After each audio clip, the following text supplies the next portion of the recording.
পিঁপড়া ও পাখি একটি শিক্ষামূলক গল্প যা ধৈর্য, বুদ্ধি ও সহযোগিতার মূল্যবোধ শিখায়। এই ধরনের গল্প সাধারণত শিশুদের জন্য রচিত হয়, কিন্তু এর মর্মার্থ সকলের জন্য প্রযোজ্য। নিচে একটি সংক্ষিপ্ত গল্প উপস্থাপন করা হল। একদিন এক পিঁপড়া তার খাবারের সন্ধানে বের হল। সে চলতে চলতে একটা বড় নদীর কিনারায় এসে পৌঁছাল।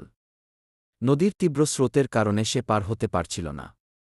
পিঁপড়াটি হতাশ হয়ে পড়ল, কারণ সে জানত না কিভাবে নদী পার হবে। ঠিক সেই মুহূর্তে একটি পাখি নদীর উপরে উড়ছিল। পাখিটি পিঁপড়ার দুর্দশা দেখতে পেল। সে বুঝতে পারল যে পিঁপড়াটি সাহায্য চায়। তখন পাখিটি একটি ছোট্ট পাতা তুলে এনে নদীতে ফেলে দিল। পিঁপড়াটি সেই পাতায় উঠে নদী পার হয়ে গেল। পিঁপড়াটি কৃতজ্ঞতার সাথে পাখিকে ধন্যবাদ জানাল। কিছুদিন পরে পিঁপড়াটি দেখল যে শিকারীরা একটি জাল ফেলে পাখিটিকে ধরার চেষ্টা করছে। পিঁপড়াটি দৌড়ে গিয়ে শিকারীর পায়ে কামড়ে দিল।